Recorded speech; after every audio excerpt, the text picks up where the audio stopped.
Bonjour à tous et à toutes, j'espère que vous allez bien. Moi, je vais très bien. Aujourd'hui, nous allons discuter d'un sujet très délicat.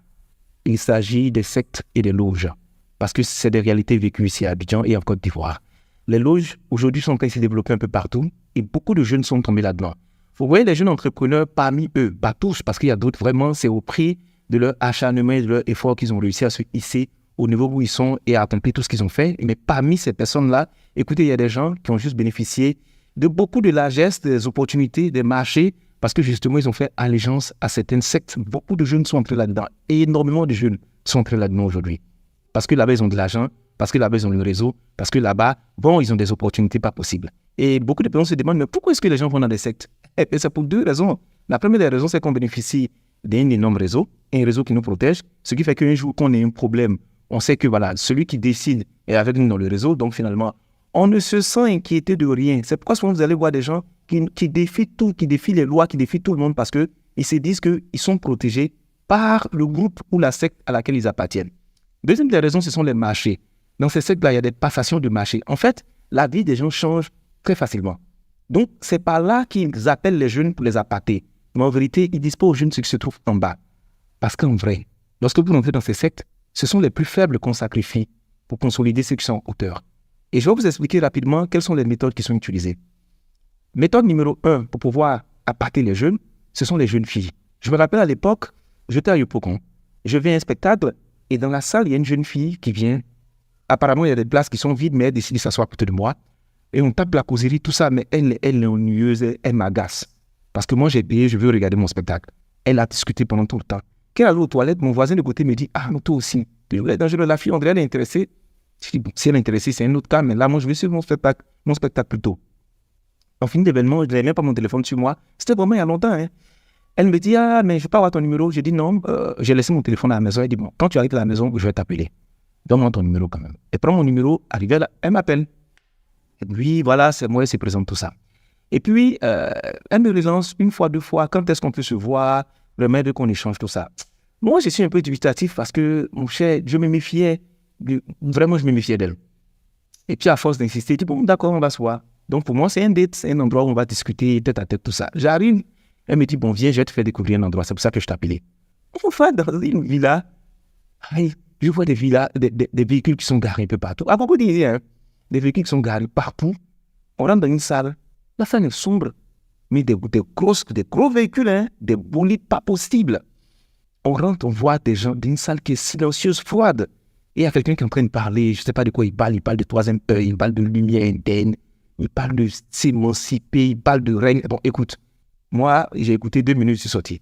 Elle me trouve dehors, mais c'est comment, tu ne kiffes pas la vibe. Je dis, tu racontes quoi? De quelle vibe tu me parles? Mais tu m'envoies dans quel endroit? Ça, c'est quoi? C'est quoi ce groupe de personnes? Qu'est-ce que vous faites même? Elle me dit, bon, je comprends que tu n'étais pas intéressé, il n'y a pas de problème. Elle me raccompagne. Elle me laisse là, elle me dit, non, je dois aller voir d'autres personnes. Et pas. Depuis ce jour jusqu'à aujourd'hui, je n'ai plus de ces nouvelles. Pour vous dire qu'effectivement, il y a des jeunes filles qui sont très belles, qui sont emmenées sur le terrain, à des événements, à des lieux, et elles vont trouver des personnes, des pigeons à appâter pour les envoyer là-dedans. Stratégie numéro 2, c'est les stratégies des parrains. Il y a énormément de parrains qui vont dire, oh, mais tu sais, je suis le parrain. Oh, le parrain, il a la main sur le cœur, tu as un problème, tu vas voir le parrain. Le parrain donne l'argent. Le parrain donne 5, 10, 15 millions. Le parrain t'aide. Il y a des gens qui sont quand même naïfs. Hein. Il y a des gens qui pensent qu'en fait, sur la base de la gentillesse, on va te donner 5 à 10 millions facilement comme ça. Et c'est trop simple. Et puis, vous êtes ensemble et un matin, le parrain te dit, bon, écoute, tu vas m'accompagner quelque part. Le parrain t'a rien refusé, tu pars refuser des jours au parrain. Vous partez, il y a des visages connus, des visages publics, des gens qui ont plein d'argent qui sont là-bas. Vous réseautez, parce que c'est le mot réseautage. Vous réseautez, partagez les numéros, tout ça. Tu as vu le visage des gens. On dit non, vraiment, c'est un groupe de réflexion. Vous créez un groupe, on dit bon, ils vont t'inviter. Parce qu'en fait, ils ont déjà pesé ton étoile. Ils savent qui tu es, qui tu représentes, ce que tu vas devenir. Et ce sont les grandes étoiles qui sont sacrifiées pour consolider les règnes des parrains.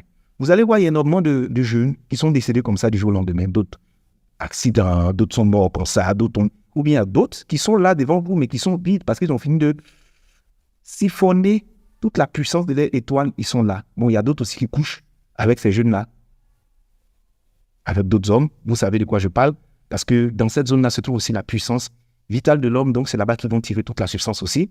C'est le cas numéro 2. Le cas numéro 3 sont les patrons des grosses boîtes. Tu viens, bon, tu es là, le patron dit, bon, on va aller on va aller vraiment faire une sortie. On va se retrouver avec d'autres personnes, on va aller dans une raison, on va réseauter. Le patron insiste. Quand tu vas, tu te rends compte après les échanges que l'affaire là n'est pas claire. Ils sont entre eux, ils disent certaines choses. Sauf que tu es déjà embarqué dans quelque chose.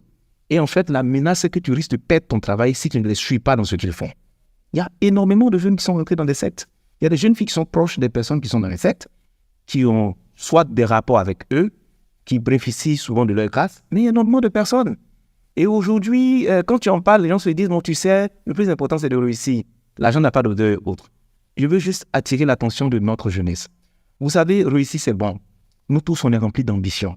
Mais vous savez, il y a des raccourcis qui coûtent la vie. Les choses dans lesquelles vous vous engagez là, on ne vous dit jamais la vérité. La fin est tragique.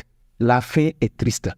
Nous autres là, quand on a choisi de marcher avec le Seigneur, on a choisi de marcher avec Dieu, on a choisi Jésus-Christ comme Seigneur et Sauveur, et on a décidé de s'éloigner de certaines choses, c'est parce qu'on sait des informations. Je sais que d'autres se posent la question, mais comment lui sait tout ça là? Quand tu es spirituellement averti, il y a des choses que tu vois. C'est pas tout on dit. Mais le monde dans lequel on est, les personnes qui veulent gravir rapidement les échelons, elles finissent par tomber dans ce genre de choses. Les vieux pères qui viennent te voir souvent, les gens qui te mettent sous leur coupole, et tous n'ont pas les mêmes intentions. Chacun a ses intentions. Maintenant, comment est-ce qu'on évite cela? Si vous arrivez et que vous vous rendez compte que ça ne vous arrange pas spirituellement, quittez là. Ne jouez pas le domaine spirituel. Une personne peut être belle. C'est pas parce qu'elle est jolie, elle t'invite dans un endroit, ça ne t'arrange pas que tu vas accepter. Tu la bois et tu sors. Si c'est votre patron, qu'est-ce que vous faites? Déclinez gentiment l'information. C'est pourquoi je dis aux gens, soyez des personnes consacrées. Pour ne pas qu'on vous surprenne. Le monde est dangereux. Le monde est spirituel.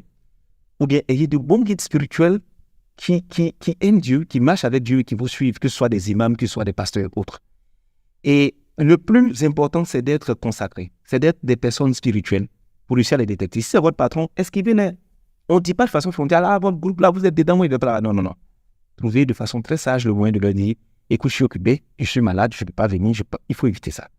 Ils m'ont donné le témoignage d'un grand groupe, je ne citerai pas ici, où tous ceux qui ont participé, surtout la nouvelle génération des jeunes là, près de 5 à 6 parmi eux sont décédés par accident, dans des conditions tragiques. Celui qui a évité ça, lui, il avait compris très vite. Parce que derrière lui, il y avait la précise spirituelle qui lui a dit, voici ce que Dieu m'a révélé, attention, quand ça va venir, voici ce que tu dois faire. Imaginons qu'il n'avait pas cette précise spirituelle. Lui-même, il a fait des songes. Imaginons qu'il n'avait pas la consécration qu'il faut. Il y a longtemps, on parlait de lui au passé. Votre vie coûte cher. Et il y a des gens qui sont prêts à tout pour prendre votre vie pour pouvoir monter. Nous sommes dans une jungle. Soyez avertis. Moi, j'ai joué mon rôle d'attirer votre attention là-dessus. J'espère que vous allez prendre les bonnes décisions qu'il faut. Faites attention. Ce n'est pas partout on rentre pour pouvoir réussir. La réussite est bien, mais pas à tous les prix.